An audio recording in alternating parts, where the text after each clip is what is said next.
Hello there! Welcome back to Shironagasu Island, where I did a little extra long episode last episode.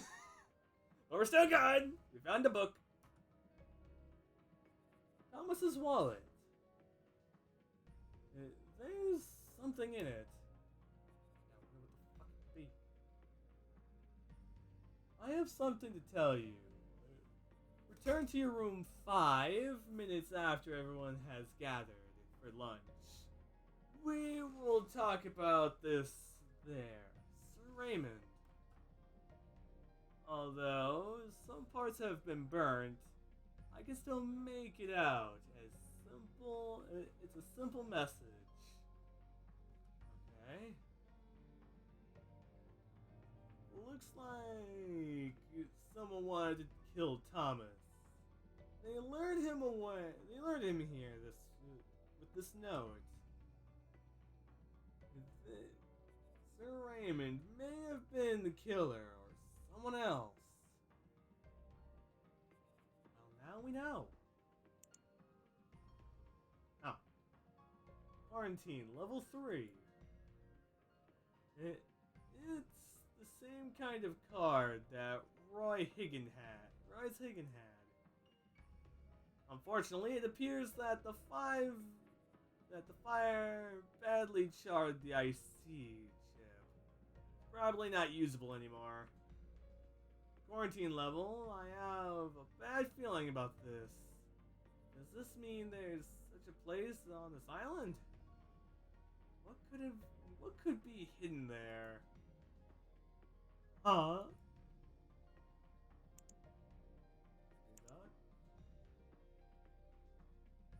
Oh, not changed?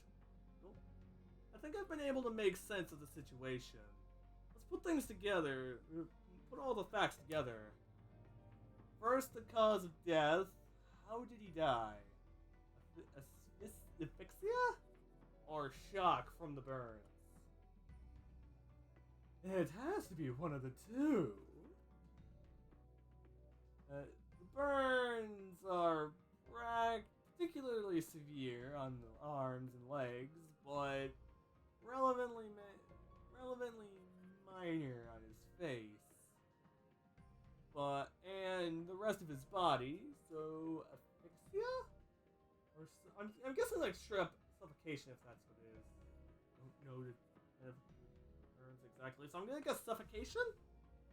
Due to a massive inhale of smoke? Basically, it's a full body burn, but not at the same degree in all places. There are no fire traces on the corridor, and there is nothing here that can cause burns. That's really a mystery. No, that's really a mystery, isn't it? How could he catch fire in a stone passage? Is it possible he ran through while on fire? It's possible. Not impossible, but possible. Due to the options, he could have tried to get away. Theoretical. This is all theoretical. I want more evidence on the rest of the building, just in case. Did he really get burnt here, or did he move? Did he move here afterward? I don't think that happened. Judging by the burn marks, severely, and the absence of airway burns, he could have only been moved a few inches. Okay, I see. And because he's extremely heavy, it is also unlikely that he was carried here. The mystery deepens. How could Thomas have suffered such burns here? It's almost as if someone used a flamethrower on him. That's actually possible. It's certainly strange. Burnt to death. or without fire. Put that in a note. Where's the notepad? at, at any rate, conclusions, considering everything, this is unlikely to have been an accident. There is no fire in this area, and a lightning strike could not have caused this. Or lightning couldn't have done this. Intense flames definitely caused this. Perfect. We also have to consider that this was suicide. We don't know the reason why he killed himself, but it could be a suicide. He could have committed suicide by dosing himself with gasoline. Possible. Not taking that off the table. I don't remember these characters saying anything about gasoline. But why? What about the letter? Someone lured Thomas here. So, with that in mind, we can narrow this down to one explanation. This is a murder. Murder? Well, of course. What else would this be? I can't believe it. Who would do such a thing? And why? Who did this?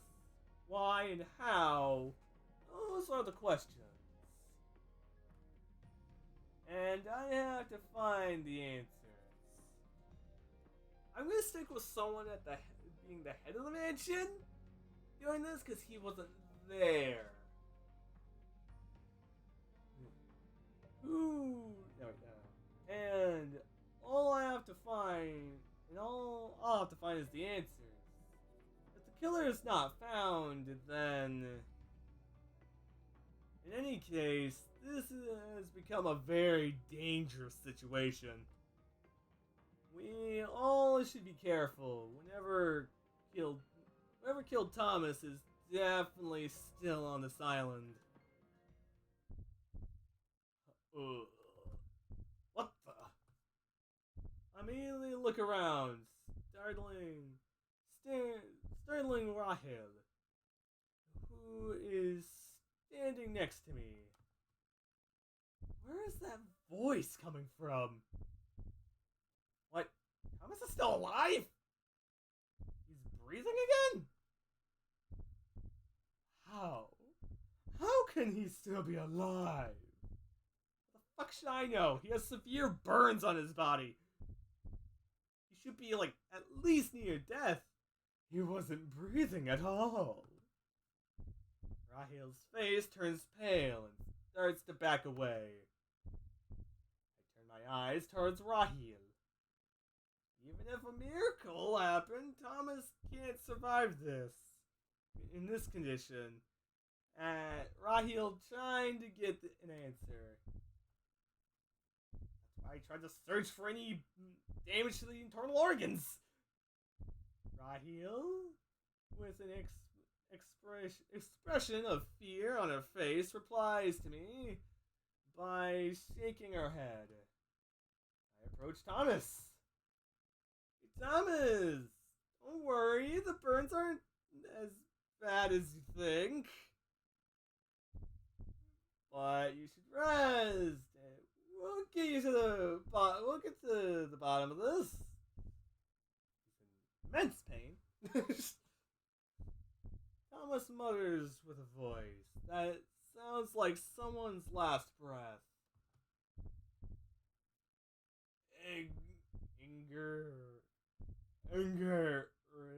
Regiment?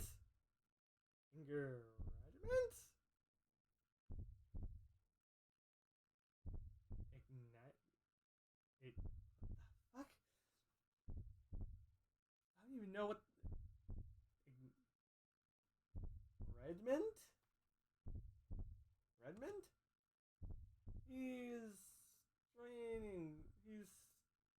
stammering something delirious.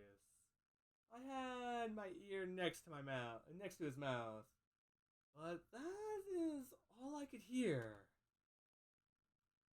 All that remains is a faint breathing sound. He eventually stops breathing. A few moments later, Rahil checks Thomas's polarity reflex. He tries to check his breathing and pulse, but eventually she meets my gaze. He's gone for real this time. I'm sorry. I should have checked him more thoroughly. I jumped to conclusions too quickly. I thought there was no way he could still have been alive. I also thought he was dead. You did. You did a good job, Rahel. Yes, I know. I have a feeling I'm freaking screwing up her name. I'm going to stick with Rahel. Everyone would have assumed the same in this situation, Thomas was no longer breathing when I arrived, and I also thought that he was already dead. Don't let it get to you. Well, she is a doctor. Hopefully. That's what she said. Thanks for trying to make me feel better. But I still failed as a doctor. Well, considering the damage, I can't exactly blame him. I think everyone kind of thought he was dead immediately. After a short moment of silence, the other side of the door becomes noisy. Did something happen? Is everything alright? Is everybody alright? Vincent and Abby show up. They sure took their sweet time. Wait. It could also be the maid. Shit, I forgot about her. I explained the situation to Vincent. Okay. And that's what happened. Since this has happened, I would like you to let me use a communication device to make contact with the mainland. I understand. There's a long distance transmitter on the mansion. In the mansion, I will take you there. Perfect. We don't know more about it. All the way back to the left side. My communications room is in there. You can communicate with Alaska through Unalaska. Okay. Unalaska? Yeah, I know. I live in the States, and not even I know this. All I know is that we have Alaska. All I know is that I don't live up that far north. Oh, I see that door. What? Looks like someone was already a step ahead of us. The equipment has been destroyed beyond repair. Looks like someone was already stepped ahead of us. Oh yeah. But this is strange. How were they able to destroy it without anyone noticing it? I have a bad feeling about this. Which we will find out next episode. So, I hope all you guys have a great moment time and a great day too. So, I'll see you guys next time. Like, what the fuck I'm gonna do?